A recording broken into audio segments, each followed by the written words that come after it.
നമ്മുടെ ഇന്ത്യയിൽ അങ്ങനെ ഒരു പ്രോവിൻസ് മൊത്തം എടുത്ത് അല്ലെങ്കിൽ ഒരു സ്റ്റേറ്റ് മൊത്തം എടുത്ത് ഡ്രഗ്സിന് കൊടുത്തിട്ടുണ്ടോ?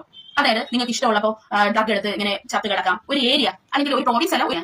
കേരളത്തിൽ എന്നതാ ഡ്രഗ്സ് മറ്റത് മറിച്ചത്. കേരളത്തിലെ കുട്ടികളൊക്കെ ഏത് രീതിയിലാണ് പോകുന്നത്? ഇന്ത്യയിൽ ജീവിച്ച് മരിക്കാനിരിക്കുന്ന നമുക്ക് ജീവിക്കണ്ടേ? ഇവരൊക്കെ പറയുന്ന തള്ളുകൾ കേട്ട് നമുക്ക് കഴിയേണ്ട ആവശ്യമുണ്ടോ? ഇന്ത്യയെ താത്തിക്കെട്ടി ഇങ്ങനെ ഇന്ത്യയുടെ നെഗറ്റീവ് സൈഡ് മാത്രം പറയുന്ന ചില യൂട്യൂബേഴ്സിനും നമുക്ക് ഒരു മറുപടി കൊടുക്കണ്ടേ? ആദ്യം അവർ പറയുന്നത് ഇന്ത്യ എന്ന് പറയുന്നത് ഒരു റേപ്പിസ്റ്റ് കൺട്രിയാണ്. ആ രാജ്യത്തെ റേപ്പ് കണ്ടിട്ടാണോ നമ്മൾ ഒരു രാജ്യത്തെ വിലയിരുത്തുന്നത്?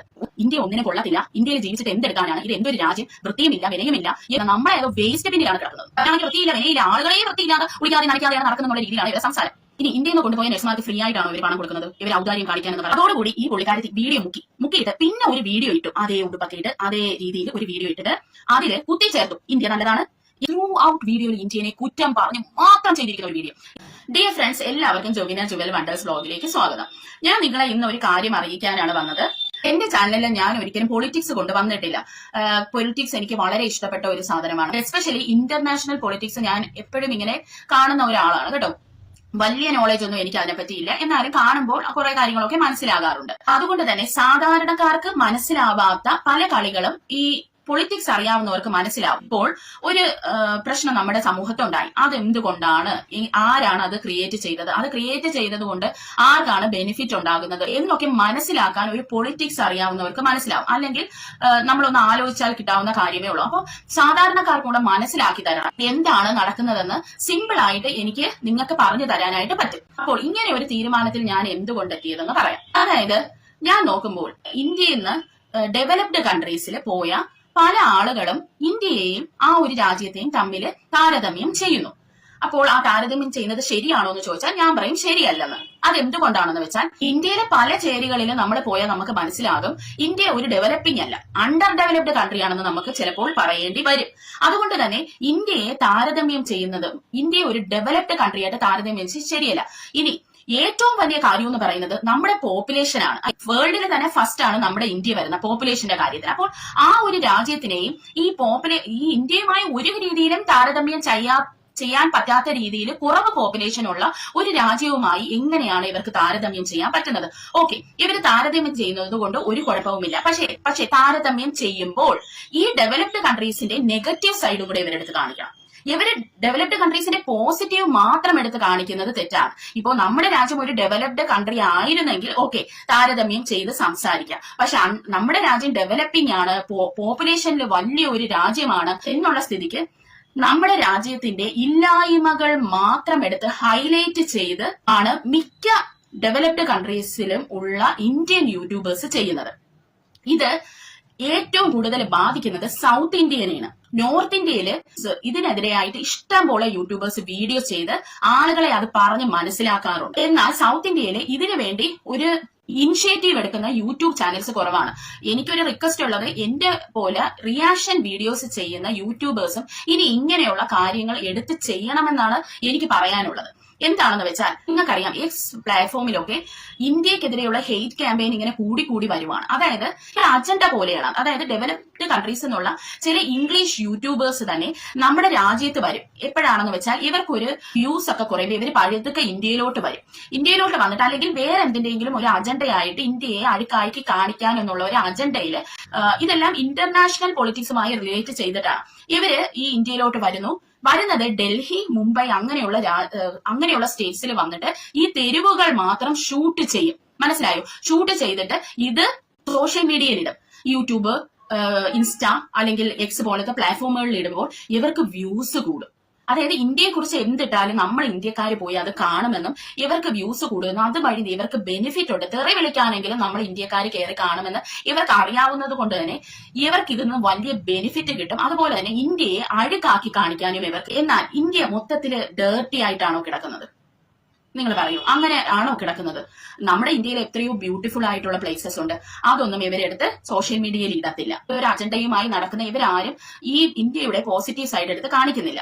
ഇന്ത്യയിൽ നിന്ന് പുറത്തു പോയി ഈ യൂട്യൂബ് വീഡിയോ ചെയ്യുന്ന ആളുകൾ ഇന്ത്യയെയും അവരുടെ രാജ്യത്തെയും ആ നിൽക്കുന്ന ഡെവലപ്ഡ് കൺട്രിയെയും തമ്മിൽ താരതമ്യം ചെയ്ത് പറയുമ്പോൾ, അതും നെഗറ്റീവ് സൈഡ് എസ്പെഷ്യലി എടുത്ത് പറയുമ്പോൾ ഇന്ത്യയിൽ നിൽക്കുന്ന നമ്മുടെ കുട്ടികൾക്ക് എന്താണ് തോന്നുന്നത്?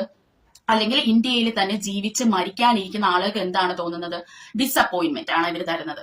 കാരണം നമുക്ക് തന്നെ സ്വയം തോന്നുകയാണ് ഇന്ത്യ ഒന്നിനും കൊള്ളത്തില്ല, ഇന്ത്യയിൽ ജീവിച്ചിട്ട് എന്തെടുക്കാനാണ്, ഇത് എന്തൊരു രാജ്യം, വൃത്തിയുമില്ല വിനയുമില്ല എന്നൊക്കെ നമുക്ക് സ്വയം അങ്ങ് തോന്നുകയാണ്. അങ്ങനെ തോന്നുമ്പോഴാണ് നമ്മുടെ കുട്ടികള് പുറത്തോട്ട് പോകുന്നത്.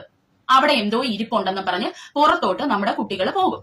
പഠിക്കാനും അതിനും ഇതിനും അല്ലെങ്കിൽ സെറ്റിൽഡ് ആവാനൊക്കെ കുട്ടികൾ പോകും. അപ്പോൾ ഈ ഇന്ത്യയിൽ നിന്ന് പുറത്തു പോയ ആൾക്കാരുണ്ടല്ലോ, അവര് യൂട്യൂബേഴ്സ്, എസ്പെഷ്യലി ഞാൻ മലയാളീസിനെയാണ് എടുത്ത് പറയുന്നത്. കാരണം നോർത്ത് ഇന്ത്യൻസ് അവര് ഇപ്പൊ പുറത്തു പോയാൽ പോലും അവർ ആ രാജ്യത്തിന്റെ നെഗറ്റീവ് സൈഡും കൂടെ എടുത്ത് എപ്പോഴും കാണിക്കുകയും ഇന്ത്യക്കാരെ ഒരിക്കലും വിഷമിപ്പിക്കരുത് എന്നുള്ള ഒരു ചിന്ത അവരുടെ മനസ്സിലുണ്ട്. അതുകൊണ്ട് ഇവര് എപ്പോഴും അവരൊരു ബാലൻസ്ഡിലാണ് നിൽക്കുന്നത്. അതായത് അവർക്കറിയാം എല്ലാവർക്കും ഡെവലപ്ഡ് കൺട്രീസിൽ പോയി സെറ്റിൽ ആവാൻ പറ്റത്തില്ല, അപ്പോൾ ഇന്ത്യയിലുള്ളവരെ അത് ഡിസപ്പോയിന്റ് ചെയ്യരുത് എന്നുള്ള ഒരു ബോധവും ബുദ്ധിയും ഈ പറയുന്ന നോർത്ത് ഇന്ത്യൻ യൂട്യൂബേഴ്സിനുണ്ട് എന്ന് പറയാതിരിക്കാൻ പറ്റില്ല. യൂട്യൂബേഴ്സ് എസ്പെഷ്യലി ഇത് കണ്ടുവരുന്നത് UK-യിലുള്ള ചില യൂട്യൂബേഴ്സ്, എല്ലാവരും അല്ല കേട്ടോ, ചില യൂട്യൂബേഴ്സ് വളരെ മോശമായിട്ടാണ് ഇന്ത്യയെക്കുറിച്ച് നമ്മളെ മനസ്സിൽ കുത്തി നിറയ്ക്കുന്നത്. അപ്പോൾ അത് ശരിയാണോ എന്ന് ഞാൻ സ്വയം തന്നെ ചിന്തിച്ചു. അവര് ആ രാജ്യത്തിന്റെ നെഗറ്റീവ് സൈഡ് പറയാത്ത സ്ഥിതിക്ക് നമ്മൾ അത് പറയണ്ടേ? അല്ലെ, നമുക്ക് ഇന്ത്യയിൽ ജീവിക്കുമ്പോൾ എന്തെങ്കിലും ഒരു പ്രചോദനം വേണ്ടേ? നമ്മളെ ഇന്ത്യയുടെ പോസിറ്റീവ് സൈഡ് നമുക്ക് പോലും അറിയാൻ പറ്റാത്ത അവസ്ഥയിൽ കൂടിയാണ് നമ്മൾ പോകുന്നത് ഇപ്പോ. അപ്പൊ അതൊക്കെ എനിക്ക് നിങ്ങളെ പറഞ്ഞ് മനസ്സിലാക്കണം. അത് മാത്രമല്ല, ഈ ഇടയ്ക്ക് ഞാനൊരു കൊറിയക്കാരിയുടെ യൂട്യൂബ് ചാനൽ കണ്ടു. കൊറിയക്കാരി എന്ന് പറയുമ്പോൾ അവർ ഇന്ത്യയിൽ നിന്ന്, നമ്മുടെ കേരളത്തിൽ നിന്ന് കൊറിയയിൽ സെറ്റിലായ ഒരു യൂട്യൂബറാണ്. അവരവരുടെ ഹസ്ബൻഡുമായി സെറ്റിൽഡ് ആണ് കേട്ടോ കൊറിയയില്. അവര് ഒരു വീഡിയോ ഇടയ്ക്ക് വെച്ച് ചെയ്തു. അതായത് ഇന്ത്യ കൊറിയ റേസിസം എവിടെയാണ് കൂടുതലുള്ളത് കുറവുള്ളത് എന്നൊക്കെ പറഞ്ഞുള്ള ഒരു വീഡിയോ ആയിരുന്നു. അതിൽ അവർ പറയുന്നത് ഇന്ത്യ എന്ന് പറയുന്നത് ഒരു റേപ്പിസ്റ്റ് കൺട്രിയാണ്. എന്നിട്ട് അവർ കുറച്ച് എക്സാമ്പിൾ പറയുന്നുണ്ട്. ആ എക്സാമ്പിൾ പറഞ്ഞിട്ട് അവർ പറയുന്നത് അവിടെയുള്ള ആളുകൾ സത്യം പറഞ്ഞാൽ ഇത് ചോദിച്ചപ്പോൾ എനിക്ക് മിണ്ടാട്ടം മുട്ടിപ്പോയി. എനിക്ക് തിരിച്ചൊന്നും പറയാൻ പറ്റില്ല. കാരണം നടന്ന കാര്യങ്ങളല്ലേ അവർ എന്റെ അടുത്ത് ചോദിക്കുന്നത് എന്നാണ് അവർ പ്രേക്ഷകരുടെ അടുത്ത് പറയുന്നത്. അപ്പോൾ ഞാൻ സ്വയം ചിന്തിച്ചു, ആ രാജ്യത്ത് റേപ്പ് നടക്കാറില്ലേ? ആ രാജ്യത്ത് റേപ്പ് നടക്കാറില്ലേ? ആ രാജ്യത്തെ റേപ്പ് കണ്ടിട്ടാണോ നമ്മൾ ഒരു രാജ്യത്തെ വിലയിരുത്തുന്നത്? ഒരു റേപ്പ് നടന്നെന്ന് പറഞ്ഞ് നമ്മുടെ ഇന്ത്യയിലെ മൊത്തം ആളുകളും അങ്ങനെയാണോ? അവരോട് ആരോ ഇതിനെപ്പറ്റി ചോദിച്ചപ്പോൾ അവർക്ക് മിണ്ടാട്ടം മുട്ടിപ്പോയെന്ന് പറയുന്നു. അങ്ങനെയാണെങ്കിൽ അപ്പോഴേ അവരെ തിരിച്ചു ചോദിക്കണ്ടേ, ഇന്ത്യയിലുള്ള സകലവരും റേപ്പിസ്റ്റ് അല്ല എന്ന് ചുട്ട മറുപടിയല്ലേ അവർ കൊടുക്കേണ്ടത്? അവരതൊന്നും ചെയ്തില്ല. ത്രൂ ഔട്ട് വീഡിയോയിൽ ഇന്ത്യനെ കുറ്റം പറഞ്ഞ് മാത്രം ചെയ്തിരിക്കുന്ന ഒരു വീഡിയോ. എന്നിട്ട് സൗത്ത് കൊറിയനെ പറ്റി ചില ആൾക്കാർ അങ്ങോട്ട് അതിന്റെ നെഗറ്റീവ് സൈഡ് അവരുടെ കമന്റിൽ മുൻപൊക്കെ ഇട്ടിട്ടുണ്ട്. ആ കമന്റിൽ ആ നെഗറ്റീവ് സൈഡൊക്കെ നന്നായിട്ട് വെളുപ്പിക്കുക. അതായത് ആ പുള്ളിക്കാരിക്ക് ഒട്ടും തന്നെ പിടിക്കുന്നില്ല സൗത്ത് കൊറിയനെ പറ്റി നെഗറ്റീവ് പറയുന്നത്. അങ്ങ് വെളുപ്പിച്ച് അത് മാത്രമല്ല, നമ്മുടെ ഇന്ത്യക്ക് വൃത്തിയില്ല എന്താ ചെയ്യുക എന്ന് പറഞ്ഞ് ഇന്ത്യയിൽ ഇരിക്കുന്നവർക്ക് അവർ ഇങ്ങനെ ഒരു ചിന്തയാണ് തരുന്നത്, നമ്മളെ ഏതോ വേസ്റ്റ് ബിന്നിലാണ് കിടക്കുന്നത്. സത്യമാണ് ഞാൻ പറയുന്നത്. അപ്പോ ഇവർക്ക് എല്ലാവരെയും ഫൂൾ ചെയ്യാൻ പറ്റുമോ? സൗത്ത് കൊറിയനെ പറ്റി അറിയാവുന്ന ഒരാളെ ഇവർക്ക് ഒരിക്കലും ഫൂൾ ചെയ്യാൻ പറ്റില്ല. പക്ഷെ അറിയാത്ത ആൾക്കാർ അവിടെ പോയി ആണോ ചേച്ചി എന്ന് പറഞ്ഞ് അവരെ കമന്റ് സെക്ഷനിൽ ആ ഒരു വീഡിയോയ്ക്ക് തന്നെ ഒത്തിരി നെഗറ്റീവ് വന്നു. കാരണം അവര് സൗത്ത് കൊറിയനെ വെള്ള പൂശുന്നു, ഇന്ത്യനെ മൊത്തത്തിൽ താത്തി കെട്ടുന്നതാണ് നമുക്ക് അതിൽ കാണാൻ കഴിയുന്നത്. അപ്പോൾ ഞാൻ എന്റെ മറ്റൊരു ഐഡിയിൽ നിന്ന് ഇവർക്ക് മെസ്സേജ് അയച്ചു കേട്ടോ. ആ ഐഡിയിൽ നിന്ന് ഞാൻ അവരുടെ അടുത്ത് ചോദിച്ചത്, ഞാൻ കുറെ കാര്യങ്ങൾ സൗത്ത് കൊറിയയിൽ അവരുടെ അടുത്ത് ചോദിച്ചു കേട്ടോ. അതോടുകൂടി ഈ പുള്ളിക്കാരത്തി വീഡിയോ മുക്കിയിട്ട് പിന്നെ ഒരു വീഡിയോ ഇട്ടു. അതേ ഉടുപ്പൊക്കെ ഇട്ട് അതേ രീതിയിൽ ഒരു വീഡിയോ ഇട്ടിട്ട് അതില് കുത്തിച്ചേർത്തു, ഇന്ത്യ നല്ലതാണ്, എനിക്കും ഇന്ത്യ എന്ന് പറയുന്നത് അഭിമാനമാണ്, എന്റെ വീട്ടുകാരെല്ലാം കേരളത്തിലാണ് എന്നും പറഞ്ഞ് അതിൽ കുത്തിത്തിരികി കുറച്ച് ഇന്ത്യക്ക് പോസിറ്റീവ് ചെയ്തു. പക്ഷെ ചേച്ചിക്ക് അറിഞ്ഞുകൂടായിരുന്നു ഈ 2 വീഡിയോസും ഞാൻ ഡൗൺലോഡ് ചെയ്ത് വെച്ചിട്ടുണ്ട്. അപ്പോൾ അത് ഞാൻ പിന്നെ ഒരു ദിവസമായിരിക്കും ചെയ്യുന്നത്. കാരണം അത് പെട്ടെന്ന് ചെയ്യാൻ പറ്റുന്ന ഒരു കാര്യമല്ല. അത് ഞാൻ അവരെ ബാഡ് ആക്കാൻ ചെയ്യുന്നതുമല്ല, അവരും കൂടെ അറിയണ്ടേ നമ്മുടെ ഇന്ത്യയുടെ മഹത്വം. സൗത്ത് കൊറിയയുടെ ബാഡ് സൈഡ് അവർക്ക് അറിഞ്ഞുകൂടെങ്കിൽ നമ്മൾ അങ്ങോട്ട് പറഞ്ഞു കൊടുക്കണ്ടേ പ്രിയ സുഹൃത്തുക്കളെ? അപ്പോ ഒരു എക്സാമ്പിൾ ഞാൻ പറയാം. ഈ ഡെവലപ്ഡ് കൺട്രീസ് ഒക്കെ ഭയങ്കര വൃത്തിയാണല്ലേ. എങ്ങനെയാണ് ഇത് വൃത്തിയായിരിക്കുന്നത്? നിങ്ങൾ ആരെങ്കിലും ചിന്തിച്ചിട്ടുണ്ടോ? ഇവരെല്ലാം പറയുന്നുണ്ട് എന്തൊരു വൃത്തി. ഈ ഇന്ത്യയിലാണെങ്കിൽ വൃത്തിയില്ല വിനയില്ല, ആളുകളെ വൃത്തിയില്ലാതെ കുളിക്കാതെ നനയ്ക്കാതെയാണ് നടക്കുന്നുള്ള രീതിയിലാണ് ഇവരെ സംസാരം. എന്നാൽ ഇവർ ഈ വേസ്റ്റ് ഒക്കെ എവിടെ കൊണ്ടാണ് ഡംപ് ചെയ്യുന്നതെന്ന് നിങ്ങൾ ചിന്തിച്ചിട്ടുണ്ടോ? ഈ വേസ്റ്റ് എന്ന് പറയുമ്പോൾ നമ്മൾ കഴിക്കുന്നത് മാത്രമല്ലല്ലേ വേസ്റ്റ്, മറ്റുള്ള ഇപ്പൊ നമ്മുടെ ഡ്രസ്, പ്ലാസ്റ്റിക്സ്, അങ്ങനെയുള്ള ഇഷ്ടം പോലെ ഈ കമ്പ്യൂട്ടർ ചിപ്സ്, അങ്ങനെയുള്ള ബിൽഡിങ്ങിന്റെ പല മെറ്റീരിയൽസ് എല്ലാം വേസ്റ്റ് ആണ്. ഈ വേസ്റ്റ് ഒക്കെ ഇവർ എവിടെയാ കൊണ്ട് ഡംപ് ചെയ്യുന്നതെന്ന് നിങ്ങൾ ആരെങ്കിലും ചിന്തിച്ചിട്ടുണ്ടോ? ഒരു ഹിന്റ് ഞാൻ നിങ്ങൾക്ക് തരാം. അതായത് എന്റെ വീട്ടിലുള്ള വേസ്റ്റ് ഞാൻ അപ്പുറത്തെ വീട്ടിലോട്ട് എടുത്ത് കളഞ്ഞാൽ എന്റെ പറമ്പ് നല്ല വൃത്തിയായിട്ട് കിടക്കും അല്ലെ? അപ്പുറത്തെ പറമ്പ് എന്തായിട്ട് കിടക്കും? വൃത്തിഹീനമായി കിടക്കും. അതാണ് ഞാൻ ഇപ്പൊ നിങ്ങൾക്ക് ഒരു ചെറിയ ക്ലൂ തരുവാണ് കേട്ടോ.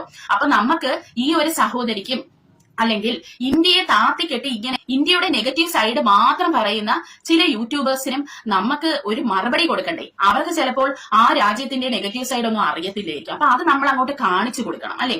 അത് മാത്രമല്ല ഒരു കാര്യം കൂടെ ഞാൻ പറയാം.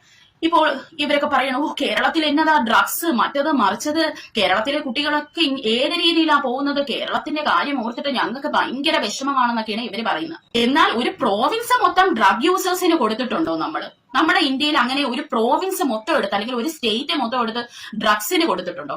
അതായത് നിങ്ങൾക്ക് ഇഷ്ടമുള്ളപ്പോ ഡ്രഗ് എടുത്ത് ഇങ്ങനെ ചത്ത് കിടക്കാം, ഒരു ഏരിയ അല്ലെങ്കിൽ ഒരു പ്രോവിൻസ് അല്ല ഒരു ഏരിയ മൊത്തം നമ്മൾ ഡ്രഗ്സിന് വേണ്ടി മാത്രം കൊടുത്തിട്ടുണ്ടോ? നമ്മൾ ആരെങ്കിലും ഈ വഴിയിൽ ഇങ്ങനെ ഇഞ്ചക്ഷൻ എടുക്കുന്നത് കണ്ടിട്ടുണ്ടോ? അല്ലെങ്കിൽ വഴിയിൽ ഇഞ്ചക്ഷനും എടുത്ത് ഇങ്ങനെയൊക്കെ ഇരിക്കുന്നത് നിങ്ങൾ കണ്ടിട്ടുണ്ടോ? ഞാൻ രണ്ടൊന്ന് ഫോട്ടോ ഇവിടെ വെക്കാം. അപ്പോ ഇതൊക്കെ ഹൈലൈറ്റ് ആക്കിയിട്ട് നമ്മളും പറയുവാണ് നിങ്ങളുടെ രാജ്യം, നിങ്ങൾ ഈ നിൽക്കുന്ന രാജ്യം അവിടെ ഉള്ളവരെല്ലാം ഡ്രഗ് യൂസേഴ്സ് ആണ് എന്ന് നമ്മൾ പറഞ്ഞാൽ എങ്ങനെ ഇരിക്കും? അല്ലെങ്കിൽ അവിടെ ഒരു റേപ്പ് നടന്നപ്പോ നമ്മൾ പറയുവാണ് അവിടെ ഉള്ളവരെല്ലാം നിങ്ങളുടെ രാജ്യം ഒരു റേപ്പിസ്റ്റ് കൺട്രി അല്ലേ എന്ന് നമ്മൾ പറഞ്ഞാൽ എങ്ങനെയിരിക്കും? അപ്പോ നമ്മൾ തിരിച്ച് മറുപടി കൊടുക്കണ്ടേ? പിന്നെ മറ്റൊരു കാര്യം ഞാൻ പറയാം. നിങ്ങൾ എല്ലാം കേൾക്കുന്നുണ്ട് അല്ലെ? ഈ സ്റ്റുഡന്റ് വിസ. അതായത് ഈ പുറത്തുള്ള പല എസ്പെഷ്യലി UK-യിലുള്ള യൂട്യൂബേഴ്സ് പറയുന്ന കേട്ടാ നമുക്ക് തോന്നും എന്തോ ഇന്ത്യക്ക് എന്തോ ഔദാര്യമാണ് ഈ UK-യും കാനഡയും ഒക്കെ തരുന്നത് സ്റ്റുഡന്റ് വിസ വഴി. കാരണം നമ്മളെ കുട്ടികളെ അങ്ങ് പഠിപ്പിച്ച് വിടുകയാണല്ലേ. എന്നാൽ യഥാർത്ഥത്തിൽ അതാണോ അജണ്ട? എന്താണ് ഈ സ്റ്റുഡന്റ് വിസ കൊണ്ട് ഈ രാജ്യങ്ങൾ ഉദ്ദേശിച്ചത്? ഇന്ത്യയിലെ ആളുകളെ തീറ്റിപ്പോറ്റാൻ സ്റ്റുഡന്റ് വിസയ്ക്ക് എന്ത് പങ്കാണുള്ളത്? അതുപോലെ തന്നെ നഴ്സുമാരെ ഒത്തിരി റിക്രൂട്ട് ചെയ്തുകൊണ്ട് പോയി, ഫ്രീ ആയിട്ട് വരാം, അധികം പൈസ UK-യിലോട്ടില്ല എന്നൊക്കെ പറഞ്ഞ് നമ്മൾ കേട്ടിട്ടുണ്ട്. അപ്പോൾ അവരൊക്കെ റെഫ്യൂജീസ് ആണോ നഴ്സുമാര്? യഥാർത്ഥത്തിൽ ഈ രാജ്യങ്ങള് ഈ നഴ്സിംഗ് റിക്രൂട്ട്മെന്റ് കൊണ്ട് എന്താണ് ഉദ്ദേശിച്ചത്? ഇന്ത്യയിലെ എഡ്യൂക്കേഷണൽ സിസ്റ്റം ഫെയിൽ ആയതുകൊണ്ടാണോ ഇന്ത്യയിൽ പഠിച്ച നഴ്സുമാരെ ഇവർ പൊക്കിക്കൊണ്ടു പോകുന്നത്? ഇനി ഇന്ത്യയിൽ നിന്ന് കൊണ്ടുപോയ നഴ്സുമാർക്ക് ഫ്രീ ആയിട്ടാണോ ഇവർ പണം കൊടുക്കുന്നത്, ഇവർ ഔദാര്യം കാണിക്കാനെന്ന് പറയാൻ? നമ്മുടെ കുട്ടികള് 24/7 വർക്ക് ചെയ്തിട്ടല്ലേ അവർക്ക് പൈസ കിട്ടുന്നത്? ഈ രാജ്യങ്ങള് ഇന്ത്യയുടെ ഔദാര്യമാണോ കാണിക്കുന്നത്? ഇതിനെപ്പറ്റിയും ഞാനൊരു വീഡിയോ ചെയ്യുന്നതായിരിക്കും. സ്റ്റുഡന്റ് വിസ എന്ന് പറയുന്ന വലിയൊരു ഫ്രോഡ്. ഇന്ത്യയിൽ ജീവിച്ച് മരിക്കാനിരിക്കുന്ന നമുക്ക് ജീവിക്കണ്ടേ? ഇവരൊക്കെ പറയുന്ന തള്ളുകൾ കേട്ട് നമുക്ക് കഴിയേണ്ട ആവശ്യമുണ്ടോ? ഇപ്പോൾ ഞാനൊരു നഴ്സാണെന്ന് ഞാൻ പലപ്പോഴും എന്റെ വീഡിയോയിൽ പറഞ്ഞിട്ടുണ്ട്. ഞാൻ എന്തുകൊണ്ടാണ് മറ്റൊരു രാജ്യത്തോട്ട് പോവാതിരുന്നത്? ഇന്നും എനിക്ക് ഒന്നും അധികം സമ്പാദിക്കാത്ത ഒരു വ്യക്തിയാണ്. എനിക്ക് ഇഷ്ടംപോലെ കടമുള്ള ഒരാളാണ്. എന്നിട്ടും ഞാൻ എന്റെ ഇന്ത്യ വിട്ടു പോവാൻ തയ്യാറല്ല. എന്തുകൊണ്ട്? കാരണം ബുദ്ധിയുള്ളവരെ ഇന്ത്യ വിട്ടു പോവത്തില്ലെന്നാണ് ഞാൻ ഇന്നും വിശ്വസിക്കുന്നത്. കാരണം ഇന്ത്യയിൽ തന്നെ രക്ഷപ്പെടാനുള്ള കാര്യങ്ങളുണ്ട്, പക്ഷേ അത് നമ്മൾ കണ്ടെത്തുന്ന പോലെ ഇരിക്കും. അതിനെപ്പറ്റി ഞാൻ പിന്നെ ഒരു വീഡിയോ എടുക്കാം, എന്തുകൊണ്ട് ഞാൻ ഇന്ത്യ വിട്ട് പോയില്ല എന്നുള്ളത്. അപ്പോൾ എനിക്ക് നിങ്ങളുടെ എല്ലാം ഹെൽപ്പ് വേണം. എന്റെ ഈ വീഡിയോസ് ഞാൻ പൊളിറ്റിക്സ് ചെയ്യുമ്പോൾ അത് ഹെൽപ്ഫുൾ ആണെങ്കിൽ നിങ്ങൾ ഉറപ്പായിട്ടും ഇങ്ങനെ വീരവാദം മുഴക്കുന്ന ചില ആൾക്കാരുണ്ടല്ലോ അവർക്ക് അയച്ചു കൊടുക്കണം. അതായത് മറ്റുള്ളവരെ താത്തി കാണുന്ന ചില ആൾക്കാരുണ്ട് ഇന്ത്യ വിട്ട് പോകുമ്പോൾ, അവർക്കൊക്കെ അങ്ങോട്ട് അയച്ചു കൊടുക്കാം. മേക്ക് അമേരിക്ക ഗ്രേറ്റ് അഗെയിൻ എന്ന് പറഞ്ഞ പോലെ ഇന്ത്യ ഈസ് ഗ്രേറ്റ് എന്ന് നിങ്ങളെ ഒരാളെങ്കിലും കൊണ്ട് ഞാൻ പറയിക്കുമെന്നുള്ളത് ഉറപ്പാണ്. പിന്നെ ഒരു കാര്യം കൂടി, ഇത് ഞാൻ ചെയ്യുന്നത് മതഭ്രാന്തർക്കല്ല. മതം തലയ്ക്ക് പിടിച്ചാൽ രാജ്യസ്നേഹം കാണത്തില്ല. അപ്പോൾ ഞാൻ ഇത് പറയുന്നത് ഇന്ത്യയിൽ തന്നെ ജീവിച്ച് മരിക്കാനിരിക്കുന്നവർക്കും ഇന്ത്യ എന്ന് പറയുന്ന രാജ്യത്തെ സ്നേഹിക്കുന്നവർക്കുമാണ്. രാജ്യസ്നേഹികൾക്ക് വേണ്ടിയാണ് ഞാൻ എന്റെ വീഡിയോസ് ഇതുമായി ബന്ധപ്പെട്ട് ചെയ്യാൻ പോകുന്നത്, അല്ലാതെ മതഭ്രാന്തർക്കല്ല കേട്ടോ. പിന്നെ മതഭ്രാന്തർ ഒരു കാര്യം ചിന്തിക്കേണ്ടത്, രാജ്യമുണ്ടെങ്കിലേ ഈ മതമൊക്കെ പൊക്കി പിടിച്ചുകൊണ്ട് നടക്കാൻ പറ്റത്തുള്ളൂ. രാജ്യം തകർന്ന മതവുമില്ല, ഒരു മണ്ണാങ്കട്ടയും ഇല്ലെന്ന് മനസ്സിലാക്കണം.